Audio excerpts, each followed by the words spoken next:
Here we go. Welcome, everybody. It's going to be a very interesting series with an amazing woman who I am very blessed for hosting, Lynn Davenport. This is going to be, we can't just do one show.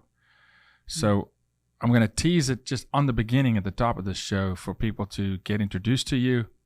We're going to dive into something complex here, and then we are going to unpack this over the next number of weeks. And I promise, as I always do, to not leave a single rock or name unturned. So welcome to the bottom line. Thank you, Jaco. I appreciate you. First day I met you, I was like, this girl is powerful. She's on fire. She knows who she is, confident. And so let's just get into backstory a little bit. Where were you born and raised? Born in Shreveport, Louisiana, but lived in Dallas my whole life. My parents are Dallasites, and so we've been here since I was little. Okay. Kiddos? You've got kiddos? 3 now adult children. So my youngest is 18. He's at the University of Arkansas. And then my daughter is 20 and she's at A&M. And then my oldest is 22 and he just started a new job and he graduated from A&M. All right. So kids are out of the house. Mm-hmm. So watch out.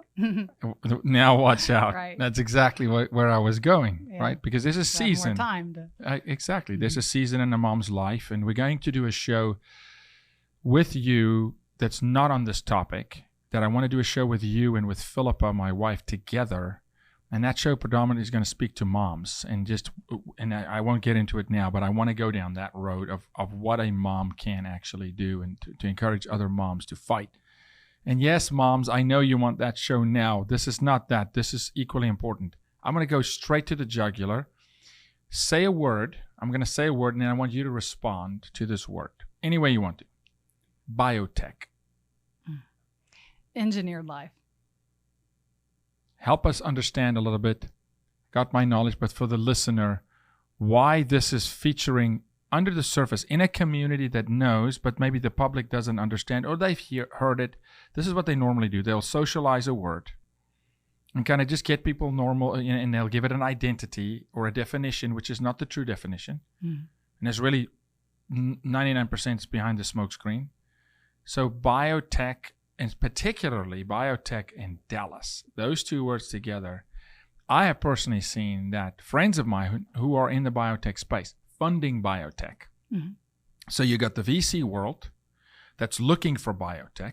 They have biotech funds now, particular funds designated to biotech. And then you have those in technology who's creating the technology and biotech and coming up. Yes. And you got VC world meets the inventors and they merge. I've watched the VC guys move shop to Dallas. Yep. Many of them from the West Coast, the upper Northwest coast, particularly Seattle, Portland, Silicon Valley, those guys, the funders now. Dallas has become destination biotech. Who knew? What's going on? Well, I was just talking to a friend of mine, Allison McDowell. She has a blog called Wrench in the Gears, and she and I have collaborated a ton over the last, I don't know, maybe 6 years or so. And we've talked about that. Dallas is kind of a sleeper hit on this biotech industry. A lot of people don't know that is a huge target, or Dallas is a primary up and coming biotech leader. And so a lot of the biotech work is being done at UTD, at UT Southwestern, and UTD was set up to be the MIT of the South. Now, whether it made it to that point is you can argue we're not quite there. But so biotech, I mean, basically, when you look at what it is, and in my opinion, I believe it's a precursor to transhumanism, which is the melding, the merging of man with machine. Now, of course, they always cite the wonderful innovations and the developments which would extend life, a heart, a pacemaker. We'll list all the pros. All the pros. Tons of pros. A lot of pros. But the infinite list of cons never get listed. Of course not. Yeah. Right. And let's look at the unintended consequences, which is really, that's how I look at it. It's like, okay, well, sure, you can do that over there and that whether it's nanobots going through your blood and seeing or detecting something, but you wouldn't want nanobots in your body without asking for them. And that can be done. You don't want nanobots in your food. There are ways. Or nanobots in your body that you did sign a consent for, but you were sold on this is going to be utilized to help find free radicals and things in your body, but not being told that, but someone else controls the nanobot on the outside. Right. And the nanobot with an impulse can be turned, AKA the Terminator movie. Sure. You lose control, or Tony Stark. Right. The Frankenstein turns on you. Right. You know? Right. And so I would caution people to really look at the implications and the ethics around it. And I think we're so far beyond that because people, money talks, and you talked about the venture capitalists who are focused on this industry, and it's the hot up and coming industry. I know that, data is, it can be said that it's the new oil. So you'll see a lot of oil investors investing in biotech, and there's a ton of just, data can be drawn from our bodies, from our children. I mean, this is like a huge, whether it's behavioral or, medical, that all this massive data is being collected on all of us. And one thing that people don't really think about is and a lot of the research I do is in the education sphere. And so I've been sounding the alarms on all of the massive data harvesting of our students, information being collected. And that does tie into this biotech industry because there is that Pegasus Park it's a biotech and a social impact hub. In Dallas. And we're going to talk about Pegasus Park. Yeah. We can talk about that later. But education is a big piece of that because the student data, education is the most data mineable industry to date. And so a lot of that can be fed into some of the biotech industry, which it's hard to make that connection. No, Lynn, to that point, and we're going to, not to interrupt you, but we're going to just talk freely here.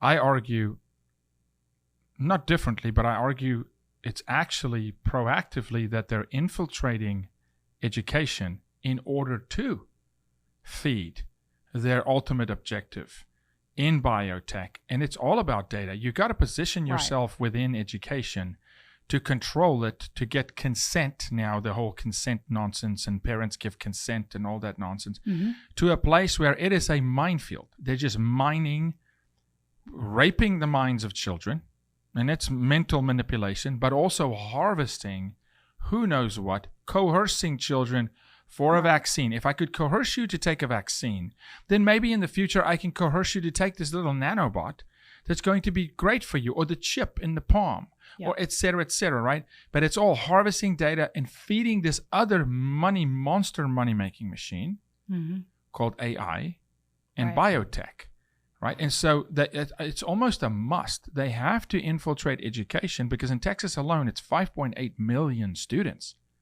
Right. Right. And that's an incredible data set. It's an access point. It's an access point. Yeah. And our commissioner of the Texas Education Agency, he behind the scenes is working with Microsoft Azure and the Commit Partnership, which they're in Pegasus Park, and DataKind. And they're working on machine learning, predictive analytics.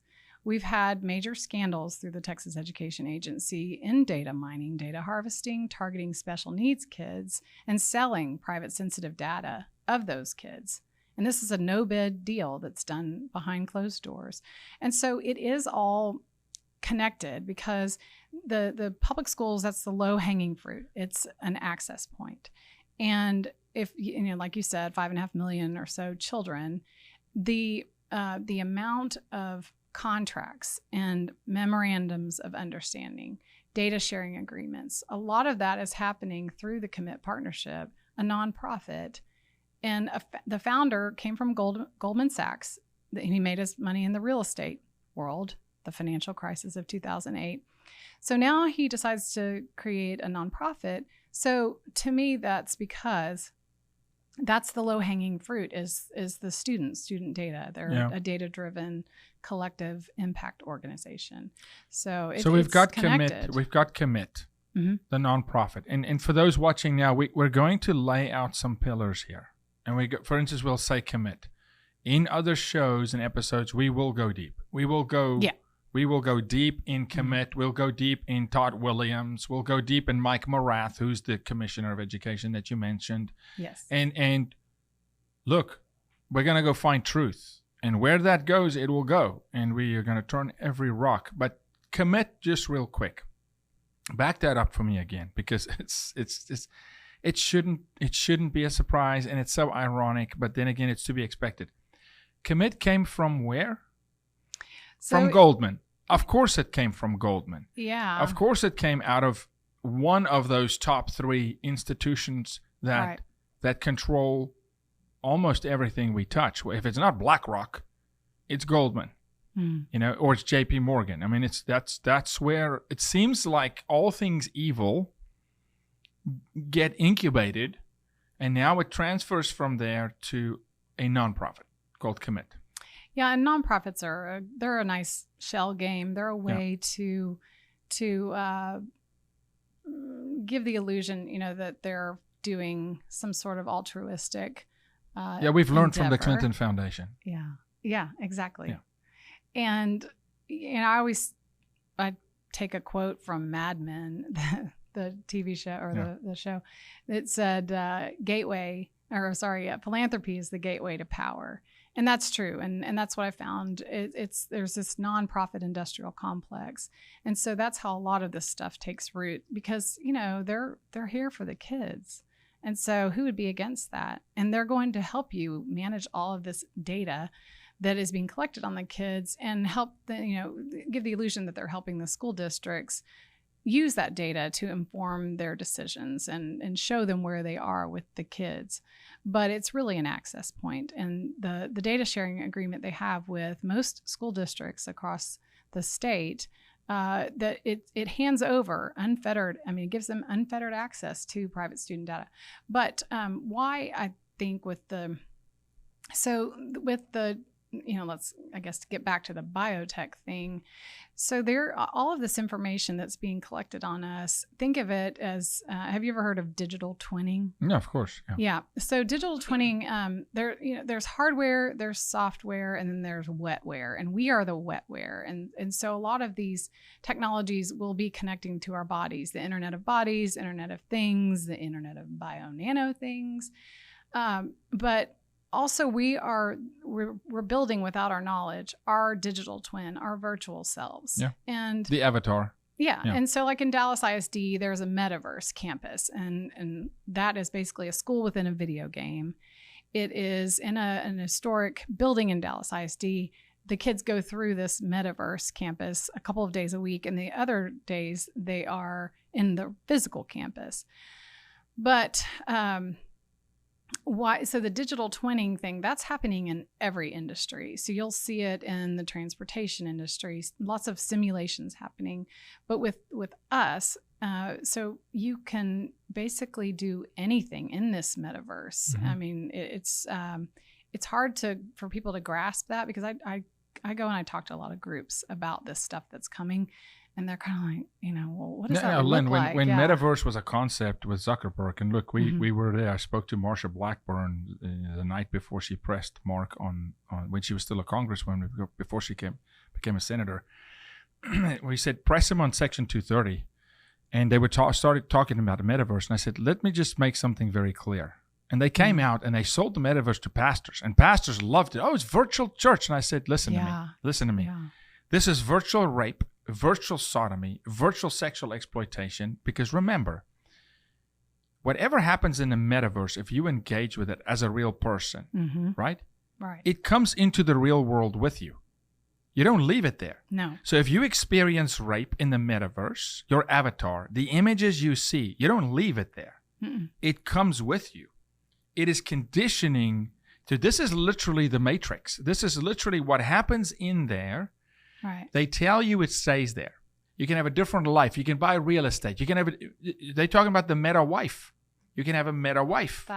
that might be appealing. I'm just kidding. No. I'm joking. Sometimes the real life is. She No. can be tough. Yeah. No. I'm joking. No. That's a bad joke. We love our wives. Right. That was a bad joke. It's not, you're tough for a reason. Right. You're tough for a reason. We're worth it. No, men need correction. And the guy that doesn't acknowledge that needs more correction.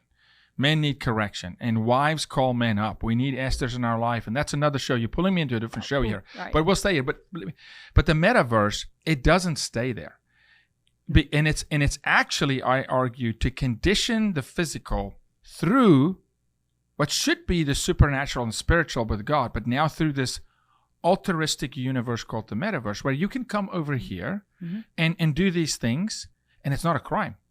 Over here, you can come, commit a crime against a child sexually, but it's not a crime because it's your avatar. But you're breeding a sick mindset in a real life body, in a real life person. And so for that reason, when Mark was pressed on this, and Mark is an closed AI guy. He believes in closed AI. He believes just a few people on earth should have access to artificial intelligence. Mark Zuckerberg. Of course. So Zuckerberg believes this. Gates believes this. Buffett was indifferent. He didn't want to comment because he's not really into that. And then they came to Elon, a fellow South African. And Elon said, the greatest threat in technology to mankind is closed AI. He said AI should be open sourced, accessible by anybody, because it will be weaponized. It will be, if it's in the hands of a select few, it will be weaponized against the human race for a particular gain. So there's this war between Elon Musk and Zuckerberg. It's the Hegelian dialectic. Absolutely. Because it will move us to the next. You're right. Yeah. So Elon is one of the only ones. Even Bezos said no, because they want to grab control. They are inherently not about taking mankind forward. They're about taking their own agenda forward. You're right. They're building the digital enclosure. Yeah. And so all this will be an open air prison. So it's either going to be the closed system or the open one. Take your pick. Yeah, ESG, the Chinese social score. Right. You jaywalk, we're gonna knock points off of you. Your car insurance goes up. I mean, it's complete control. We've all seen the movie. It's just it's not a movie. Right. It's now. Right. And it's rapidly expanding. This is advancing. Yeah, quickly. it's like we're all part of their little game in this simulation. As you're talking, and I promise not to interrupt you right now, Rebecca, can you, right before I go to commercial, can you pull something up for me? This is impromptu. Recently, check me, and I want to fact check this, but can you pull up something, and Dan will stay on me here, but some AI creations by humans literally caused some loss of human life. I mean, just check into that for me. There was a situation where Frankenstein turned on its master. Real quick to a break. Patriot Mobile is the only Christian conservative cell phone provider in the United States. This is a cell phone company led by Glenn Story and his team, Scott and all the great people at Patriot Mobile. They have physically stood in the Rio Grande with us. They've helped save children from sex trafficking. They take a portion of your dollar that you pay for your cell phone service and they reinvest it in Judeo-Christian initiatives in this country to protect your children in school. They went to the school board with us. Lynn was there. She stood there. Patriot Mobile had a strong presence. And so check out Patriot Mobile. Why don't you? You're going to have great service. If you're a veteran, they're going to take especially good care of you. Go online, patriotmobile.com, type in the bottom line. You'll get free activation, or dial 972-PATRIOT and get free activation if you pull up the bottom line. So check out Patriot Mobile. They share your values, and they will not reinvest your money into Planned Parenthood or, heck, for all you know, transhumanism. Let's get back here. Open that article. Now, of course, we got 10 times bots have killed humans. We had an incident recently. Keep going down. Do 2022. And of course, they will call it a conspiracy whenever this happens, and they'll say, no, it was something else. But there's a lot of momentum and stuff happening around biotech. Just keep looking at that, Rebecca, if you can find. Otherwise, we'll bring it into the next. I'm going to play the Elon Musk clip in the next episode. We're going to have that dialogue.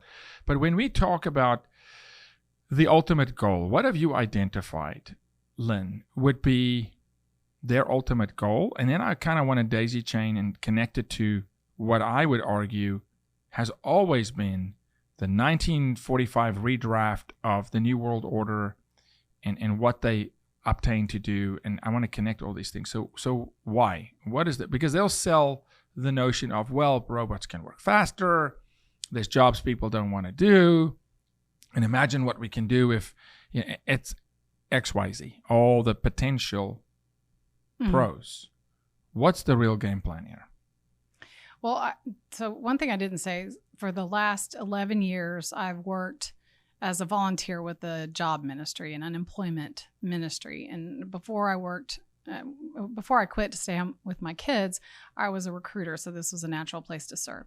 And so I started seeing a trend with the gig economy where the job seekers they'd land and then they would be back a year later or 6 months later, and they were taking gig work. In the gig economy, I just mean, you take temporary jobs. Take a gig and you piece your jobs together. You might be, doing Uber here and this there and freelance stuff. And so people, they want to land a full-time position and benefits and all of those things, which are going by the wayside. So in looking at the pandemic, which was plandemic, it was the perfect tool to really usher in this fourth industrial revolution. And it changed everything. And they used the lockdowns and the pandemic in order to impose this biosecurity state, which we're talking about with biotech. And so how it ties, people were having food delivered and all the changes, people were dialing in remotely at home.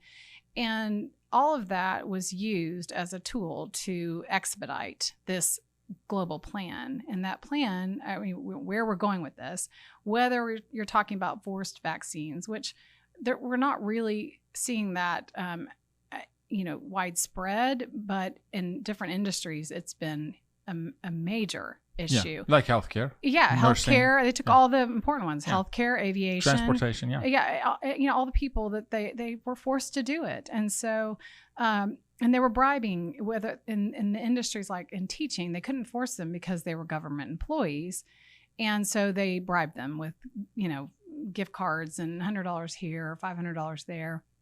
They were also bribing Governor the Cuomo students. offered free hamburgers. Right. Remember that? Right. Bribe someone, you get free hamburgers for the day if you get a vaccine. It's right. So ridiculous. It's ridiculous. So ridiculous. Yeah. So all the political theater and all the tyrannical measures that were imposed on us, all of those things were necessary because it really took a virus or the bioweapon in order to expedite this. And so I do believe it was planned. And people call you conspiracy theorist. I don't care. We can prove that it was made in a lab and it was used and it did exactly what it was intended to do. And then if you look at Moderna's own language, I have a graphic that it says the software of life. So they know this. And people say, no, it doesn't change your DNA. No, it doesn't. That's conspiracy theory. No, it actually does. And so all these people took it, and then look what's happened to the with the heart issues and myocarditis and all those complications, people dropping dead, clotting, the whole deal. Well, we don't know. And I'll say this: if you track this stuff and just look, it doesn't take 2 brain cells. When someone issues a patent on something, they intend to monetize the patent. Right. And they intend to control it. Now, when the same group owns the patent on a problem and a cure. Solution, right. Yeah, and that's what a lot of these people do. I've seen that in the technology in the schools. A lot of people, there are people who have imposed some really bad bills that made public schools miserable through the accountability system. And the same people are now pushing the exit strategy and how to get out of the schools or technology to replace teachers. I see this, and a lot of this, it's a bipartisan absolutely love fest. No, that whole thing. I said this, and I'm so well documented saying this. Having an R behind your name means nothing. Or a D. You have to get into the character of the man or the woman, because you've got Democrats running as Republicans. You've got Republicans fully funded by Democrats. They barter deals. I've been around the block a million times. I've stood in the lobbies in Washington, D.C. at 5 p.m. when they broker deals for on behalf of the American people, and you can't tell them apart in a conversation from nothing. They're trans-political. They are trans-political, and it's all about self-preservation, self-elevation, and control. Yep. Money, control, power, and the American person, the mom, the dad, the child falls by the wayside until a small remnant of people just say, wait a minute, we see you. And I love God for this. We have the authority to call Satan out by his name and by his methods. And he must bow. He doesn't have a choice. It's when he's hiding in plain sight and people don't know what's going on that he can operate. But when you see him and you go, no, that's evil. That's birthed in an evil place. I see you and I call you out. Man, they start running like cockroaches. It's fascinating to see. Yeah. And so more of that needs to happen. More of what we're about to do here needs to happen. Shine a light on it. Uncover it. Have the facts to back it up. Call the names. Connect the dots for people, because people don't have time to go do this, Lynn. I mean, you've got time now. It's a passion of yours. You said, the word obsession is probably, but this is a focus.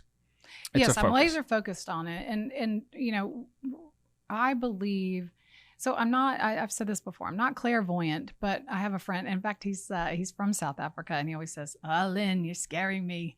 Well, the same thing here, God tells us early. God tells us things early, and so he does with you. Yeah. And I tell him, I'm like, I'm not clairvoyant. I just study the patterns.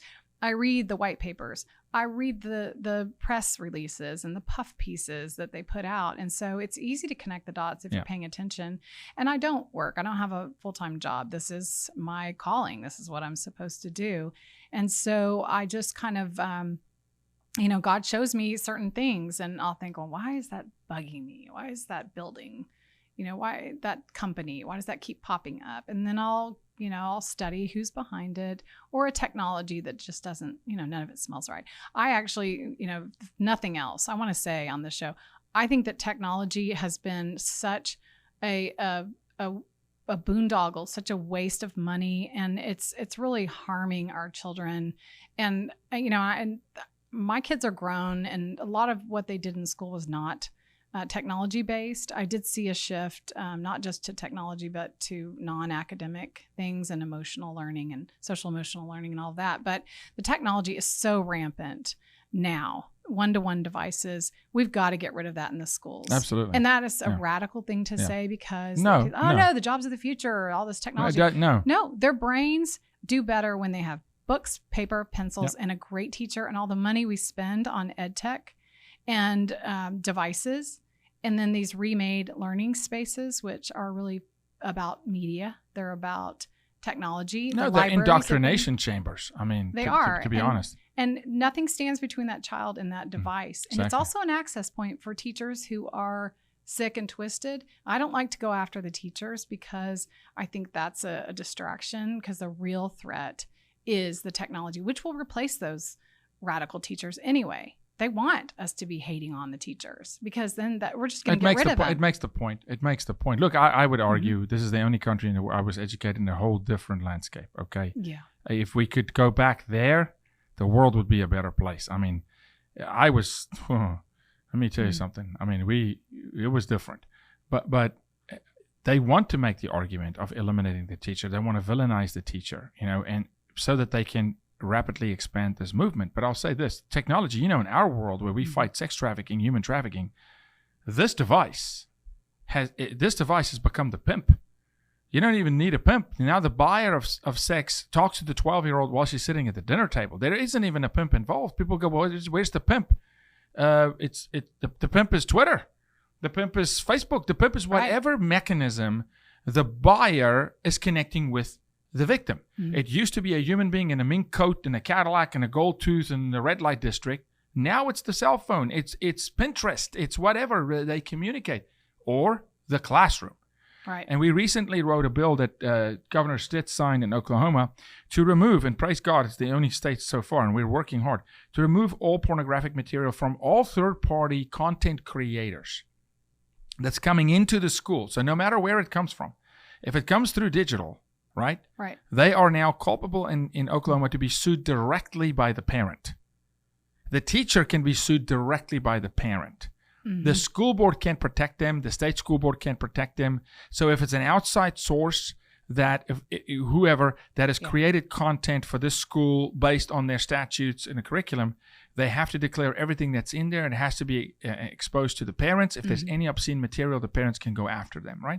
To give the parents power back. But you're right. They're rapidly advancing, moving even the teacher out of the way, having direct access to the child, and it's unfettered access. And those minds are so malleable that you can do crazy things. Now, with transhumanism, I argue that everything we see today, whether it's the LGBTQ alphabet and that gang, or the Black Lives Matter gang, or whoever it is, it's ultimately dehumanizing people, disconnecting people from people, discouraging eye contact. I'm sitting here looking at you and I go, I can feel this woman's heart. I can see her. I can, because you're here, you're real. You're not a figment of my imagination. I can't really disconnect from you. You can read my body language. If I'm offended, you'll see it. If I don't pay attention to you, you'll see it. But if you and I are talking through Instagram, there's nothing. It's cold. It's callous. You lose value. And we're teaching kids to lose value. And a little litmus test is penmanship. Kids have no penmanship. They can't write cursive.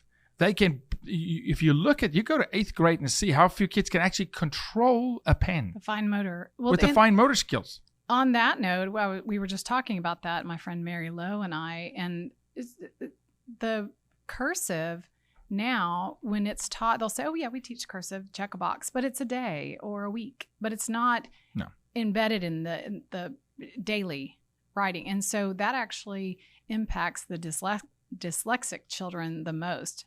And it benefits them the most when they have cursive writing, and it does things to the brain that connects. And so when you're writing in cursive, whether you use it or not, doesn't matter. My dad writes, teaches you. I write cursive. I do it teaches you a skill. It's a beautiful skill. But it activates the brain in an exercise. That's right. It's like go push against the rock. Right. And my coach and I say, Coach, we can't move the rock. It's not about moving the rock.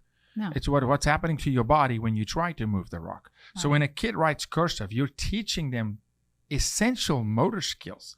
It's like arithmetic and algebra. Yes. And when kids go, I'm never going to use this. I'm going to be a baker. I'm going to bake cakes for a living. It activates things in your brain that's essential, true essential learning. And we're just abdicating it from, no, the app will do it for you. Right. It'll calculate, don't think. And I argue we're in a don't think movement. It's not about First Liberty, First Amendment, Second Amendment, freedom of speech. It's don't think. We'll think for you. Right, and that is what I see at the school board level. That they think that they're making decisions, but the decisions are made for them. Yep. And the group think is what results because there's a taxpayer-funded lobbying group behind that who trains the school boards. TASA and TASB are those for the school administrators, and then TASB is for the school boards. But they have a lot of cut and paste, bills, or not bills, but policies and rubber stamping. And that's all part of the groupthink culture. And then with our kids, you hear a lot about critical thinking. We need to teach critical thinking in our schools. That's But there's no critical thinking. No, and it's not a lesson. It's developed over time through things like, just something as simple as learning to write in cursive and doing book reports and reading and studying and even wrote things like your math facts. All of those things actually develop critical thinking skills. But people go, our kids just don't have critical thinking skills. Why? Well, that's been by design. They've been deliberately dumbed down in the schools. And this has been going on since a long time. You can go back 100 years, but you really could go back into when every ESEA, Elementary and Secondary Education Act, is under LBJ. So this goes way back, and this has just been decades in the making. But all the institutional memory from these great veteran teachers, they're gone. They want to get those old women out of there, or those older teachers out of there, bring in the new change agents, bring in these they're indoctrinated in the schools, coming into the schools to teach, and they haven't been taught like you and I were taught. They didn't get a classical traditional education. So how are they going to then teach? They can't. Kids? You can only teach what you know. Yeah. And you look at China, right? And recently, and I'm telling you, I do not pull punches on China. the indoctrination of China on their people, the Chinese Revolution, for a decade, where they burnt books, you couldn't go to school, Right. you couldn't learn because they wanted to dumb their society down. It was a hard reset. And they argue, and China silences if any Chinese individual ever says this, they kill them. Yeah. They cancel movies. Hollywood's try to make movies. They'll go on a set and cancel the movie if it speaks of a Chinese revolution where they literally would throw people in camps and burn schools down and burn books. Okay, I was recently at a film, and we're going to help distribute this thing because it's real. It's going to happen again. The Chinese people are about to revolt again. China did it in a hard manner. They just came one day and go, "That's it. You're too educated. You're defiant to the state. We're shutting down schools." Yeah. Okay. We didn't do that. We did it over time. Slow boil. Incrementalism. Over time. But we are actually now ending up at very much the same place where we've dumbed society so down and we have lowered the standards. But now look at China. They flipped and went the other direction. They are leading now in education. They want to promote critical thinking. They want leaders in society. They are building a very strong male population. To the point, Lynn, where they've made investments that the average height of the Chinese male has risen by like 2 or 3 inches over time. They are investing in building strong, military-capable, critical thinking men and women. They are encouraging ingenuity. Even the CCP, because they know something's coming. And so we are going the wrong direction. Right. They went through their cycle and we are eroding. And I would argue it's worse the way we're doing it, because when you shock the system and you just start burning books and shutting schools down one day, right? Mm-hmm. People react, kind of like in COVID. Yeah. Now people have become complicit. Because if you want to get a mom to give up her 14-year-old, you make her fight for her 5-year-old. That's what's happening right now. Why are they pushing comprehensive sex ed and masturbation in kindergarten at age 5? Because the mom is so fatigued at the moment going, wait, what? My kid, kindergarten kid, she will forfeit a lot of things for her 14 and 15-year-old. I know firsthand that the objective is, in this country, to lower the age of consent to 13. That's the objective, okay? Right. They're not going to battle at 13 because then they'll get 17. It's the art of the deal. It's negotiating. We're going to make you fight for your 5-year-old. We're going to desensitize you and your 5-year-old. So that when we say to you, well, okay, maybe a 13-year-old should be able to give consent, you go, okay, well, that makes sense, and you forfeit. We have done that in this country for millennia. They overplay their hand hardcore. So it's so extreme. Correct. That then it causes a reaction. So then this and is we more settle. accepted. Mm-hmm. And we settle in the middle. If you're going to go sell a house and you'll take $250,000, you ask for $320, $350.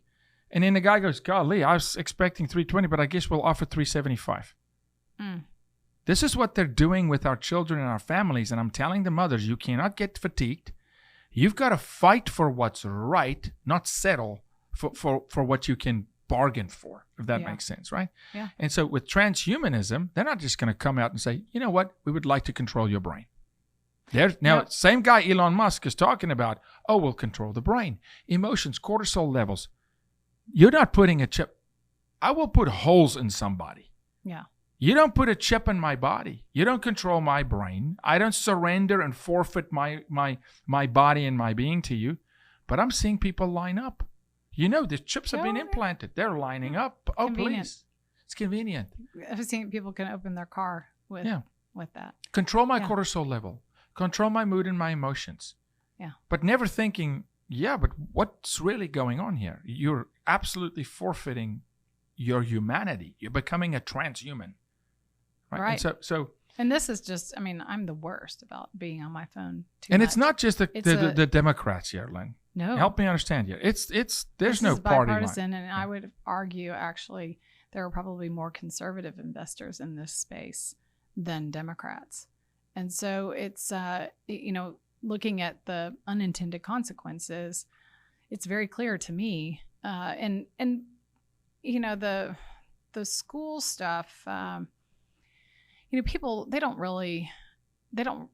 I don't go straight for the transhumanism when I'm talking about all of this, but because you'll lose people in that right. conversation. I mean, there's a whole lot that happens in between, and so I talk about that. And one thing that I speak a lot on is blockchain technology, because that's it's a really terrible way to store private data, for one, but that's how it's being used. And I mentioned the low-hanging fruit of the public school students.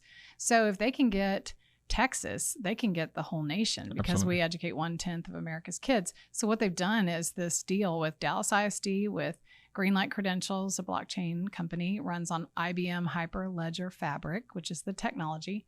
And that technology is the technology of choice for vaccine passports. Mm-hmm. So you can see where I'm going with this. It's going to store vaccine history for the Dallas ISD medical students, medical data, mental health. They have a mental health app called Vital Sign 6. And so they will hold all of that information, but transcripts. So that's how it's being sold. It's a convenient way to share your transcript. So you don't have to deal with the school office and the registrar. It's always convenience. Yeah, they take a legitimate issue. Instead of just making a convenient way, a digital form of your transcript, instead we're going to do this whole thing. It holds all of this information through your blockchain wallet, which is, they call it a life locker. And then most recently, the Cooper Aerobics Center, world renowned for the heart research and aerobics, he's the father of aerobics. They have partnered with Greenlight to do the physical fitness test, and they will store that information from your physical fitness test. So it's all aspects of a child. Think about that, and they'll say it's decentralized and it's you'll own your own data, and it's an open. It's not an open. It's a closed deal, because it's one company that has an amazing amount of access to all of that information on a student, and this will be scaled not only statewide, but nationwide. So there's plans through the Department of Education. That reminds me of Biden. So I know Biden has connections through his wife, Jill Biden, Dr. Jill Biden. And she wrote her, her thesis on community colleges. And so I've been watching this at the community college level, because that's part of the partnership with the blockchain wallets is through Dallas ISD and Dallas College. So Jill Biden is connected with the former chancellor of Dallas College. But so segueing into the biotech thing. So Biden announced, this was about the biotech focus. It was an executive order, and Rebecca can pull that up if you want to do that now. But so this executive order is all about the biotech industry. And I believe this is a real declaration from the president. Obviously, it's not him, it's the people behind him. But this will advance the biotech industry. This is a declaration. We're moving into the next level. I want to look at this. I want to look at this. And I always say, whatever Obama did not do because he wasn't radical enough, it's being completed now. And I'll say this too: do not for one second think that President Obama and Susan Rice is not ultimately also pulling the strings. Just back out of that a little bit, Rebecca, real quick. This is White House release. Okay, you can zoom back in. I want to read this, Lynn. Executive Order on Advancing Biotechnology and Biomanufacturing Innovation for a Sustainable. Oh, so now all of a sudden, we need this, guys. We just can't. Life is just not sustainable without this. I don't know what we did in 1980. I don't know how we built the Twin Towers. I don't know how we built the Hoover Dam. How did we do that? How did they build the pyramids? It was just not sustainable. I mean, it was all Neanderthals until Biden took office. For sustainable, safe, the word safe for us in law enforcement, if you get picked up by the FBI and they say we're going to keep you safe, you're going to a hellhole. Right. Number one, the government cannot keep you safe, people. No government on planet Earth has the intention to keep you safe. They intend to keep you safely under their thumb. And secure America bioeconomy. Oh, I believe that. They want to secure the bioeconomy by the authority vested in me as president. This is President Joe Biden. This is September 12th. This is just 4 days ago. Hold on, Rebecca. By the authority vested in me as president by the Constitution and the laws of the United States of America, it's hereby ordered, because it's an executive order, Section 1 policy. It is the policy of my administration to coordinate a whole of government approach. So all agencies, probably including the 87,000 new IRS agents that was, trained to enter your house with a weapon, right? Government approach to advance biotechnology and biomanufacturing towards innovative solutions in health, climate change, energy, food security, agriculture, supply chain resilience, and national and economic security. And may I say, you, the taxpayer, will pay for this. that you did not vote for this. Central to this policy and its outcomes are principles of equity. That word, oh my gosh, can I just tell you, we lived through that word in South Africa. It's called affirmative action. Equity, ethics, safety, and security. Beautiful, beautiful words, flower language. They couldn't give you a definition on a single one of those. That enable access to technologies, processes, and products in a manner that benefits all Americans. Oh, it's so good. Guys, this is going to benefit you. Don't worry. And look at so all of that, they everything but the kitchen sink. And the no, just throw everything in there. Right. They just didn't put, Fluffy the Poodle in there, but everything else is in it. And the global, and here we go, the global community that maintains United States technological leadership and economic competitiveness. It is a global citizen. You are to become a global citizen. Play nice now. You've got to be a global citizen. We do know, and nobody, don't go off yet. I want Lynn to weigh in on this. Nobody talked about this, but the president of Mexico had a meeting on the books in the White House. It was June 14th, and we got to check me on that, but not yet, but June 14th. And his sole initiative for that conversation with Joe Biden was to entertain the thought that maybe we need to remove the border with Mexico and become the North American continent. Canada raised their hand and said, we're up for that. Like the European Union, right? This is coming. Oh, yeah, borderless nations. This is coming. Absolutely. You're a global citizen. Right. But we decide whether you walk across the parking lot or not, and what your social score is, etc. Talk to me about this diabolical order. Well, so if you scroll down or scroll up, there's a word in there. Or keep going. No, the other way.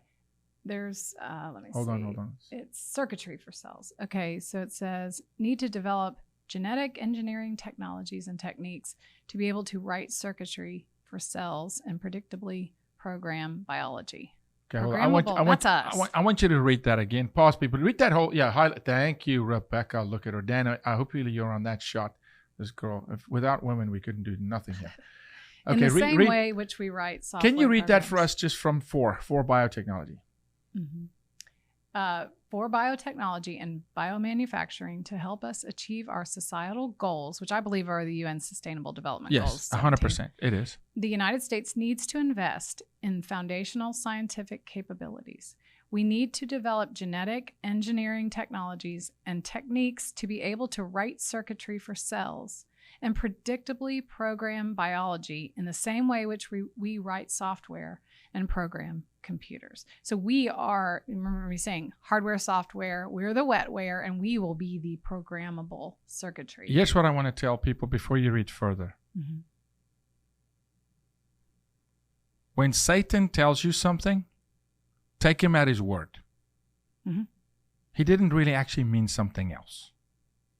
No, okay. This is a coup on God. It's a coup on life. So when they tell you, right? Can you highlight that again, Rebecca? We need to develop genetic engineering. Stop there. What did we just go through with COVID? Oh, no. The mRNA. Oh, no. Spike proteins. Oh, no. Doesn't affect DNA. Oh, no. They intend to do this. They say it to you. Believe them when they say this. This is from the White House.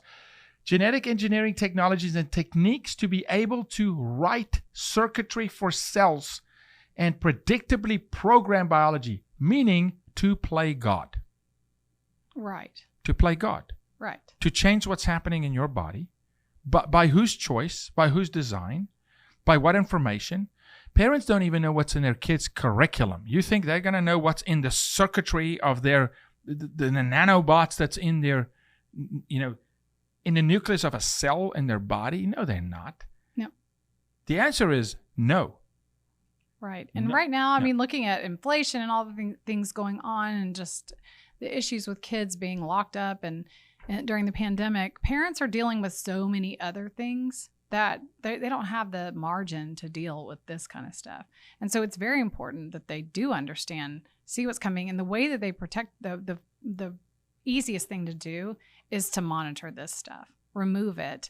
And what I was going to say is in the lower grades in elementary school, there should be no technology. And I would argue even in the older grades that it would be used in a very controlled manner, not as the not having the interactive and the laptops and or Chromebooks and the apps and all of the invasive surveys and things. Just get rid of all of that. You can use technology for things like a research paper. I mean, I'm not no, of course, but it's way overused in these younger grades. iPads, devices, apps, games, gamification of education, all of that is, and the worst, men are the worst about thinking that this is cutting edge and innovative and we need to push for this. Why aren't our schools more cutting edge? Why aren't our schools more innovative? No. And so, but they are. We've lost the art of communication. The kids cannot have civil discourse. They cannot debate. They're so fickle. You know what this thing does? I wish that we you know what this thing does? This cell phone makes people so weak. It makes them weak. Do you know, I intentionally in the morning when I leave my house, I drive different routes to my office. Just to train your brain. I challenge myself. I turn my phone. I get lost on purpose because we need to stay in touch with the human element of saying, figure it out, buddy. I sat on a beach the other day in the Oregon coast with 5 kids under the age of 11. And I said, put your watches in your pocket, put your phones away. I said, what time is it? We don't know. I said, and the parents, I said, what time is it? We don't know. I said, what direction? Look at the ocean. And they go, okay, this is the West Coast. I said, okay, what's north, what's south? Where are you? And so I taught them how to read the sun and how to read, and they go, oh my goodness, I can tell the time without a watch. And I go, yes. Jaco, why is that important? Because you have to stay human. What these people would like for you to do is for your child to not look someone in the eye, to be so skittish and insecure that the first time someone goes, boo, they're scared to death. They've never had mask them up. They've never had real conflict. Conflict is healthy. It's healthy. Right. Pressure is so good, Lynn. You can't even brush your teeth without pressure. You got to squeeze the toothpaste out of the tube. Pressure is a good thing. Yeah. We need our kids to get pressure tested, to get refined in the fire. They don't want that. They want a pushover culture that is so skittish that if my wife will tell you, if I'm talking to you and you say, Jaco, I text you, I go, I'll throw your phone in the lake. I'm in front of you. Talk to me. Yeah. Don't text me. I'm here. Yeah. Let's connect. I take my kids' faces and I literally look them in the eye and I say, look in my eyes. And we say nothing. Just stare. Feel. When I had my babies, I learned this, this is starting 2000 is when I had my first.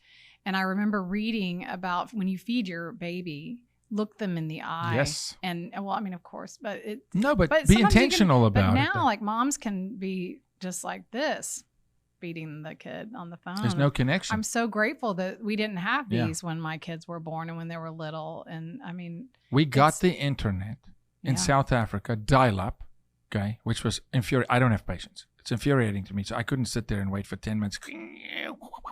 Okay, when I was a senior in high school. That's when we got the internet. Wow. Praise God. Every research paper I had to do, I sat in a library. I know. With books. And I had to go through it and study and battle and search.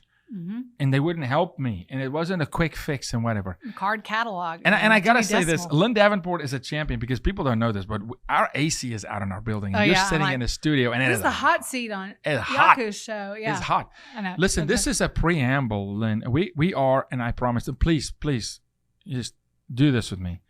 We're going to go deep into Mike Morath, the TEA. We're going to go deep into the Pegasus Park. Yeah. And why does Dallas have this Pegasus horse as a symbol wherever you go? And and it's like DC and Freemasonry, and talking about the Washington Monument and what strongholds and what it actually is, demonic strongholds, and the social impact hub of Dallas, and why Dallas, and why oil and gas, and in Dallas. And I've said this for a long time. So goes Dallas, so goes Texas, so will go the United States of America. And they're coming like thunder for Texas. We haven't even touched I'm looking at this board. Your brain is a beautiful thing. And we're going to get deeper into transhumanism, Pegasus Park. We're going to talk about blockchain bills that's going on. We're going to talk about the philanthropy and kind of that whole world. Human capital versus natural resources. The whole notion that kids can't read and why kids can't read. Our literacy level falling through the floor. I want to get into UTD. UTA, Arlington, UT in general. Some of the universities play a part. We're going to talk Todd Williams. We're going to talk Greg Abbott because he's the governor. You can't talk Texas without talking Greg Abbott. Right. Robert Kaplan. So much. You do not want to miss the next, 1, 2, 3 episodes where we're going to take a scalpel with Lynn and we're going to fillet this thing so that people get the truth, because that's what we do at the bottom line. God bless you. Lynn Davenport, you're amazing. Thank you for having the eyes to see, the ears to hear, because it's taken a long time for me to get people to understand what is going on in Dallas. And finally, people are ready for this. Which I will say this is why we jumped all hands on prior to her announcing she's going to run for the county judge position. Why we are behind Lauren Davis, why Clay Jenkins has to be removed from the seat of Dallas County Judge. Jenkins' connection to the White House, to the Biden directly is crazy. Jenkins' connection, it's a whole nother show, to big law firms in Dallas. Right. Funneling all the top legal cases to a single law firm. I'm glad you know about this. This is so exciting. I've been looking into this too. Lynn, come on now. No stone left unturned. Why? To restore God back into this nation, to make the nuclear family solid, to bring the nuclear family back together, to restore fathers in the home, kids that can think and can defend and understand why they should love this country because it's so valuable. God's given us a gift. You're a gift. I pray favor of your family, Lynn. I'm excited to work on this in the upcoming weeks with you and then really bring this to the people. So for those of you watching, write in, DM us, and let us know your thoughts on so far what Lynn has shared with you. You do not want to miss Lynn Davenport. You do not. I had to hold her back today. I had to say, Lynn, we can't get into all of this in 1 hour. We got to have to break it up because she wants this. This woman wants to run, and we're going to let her. God bless you. Thank you so much. Thank you. Talk to you next time.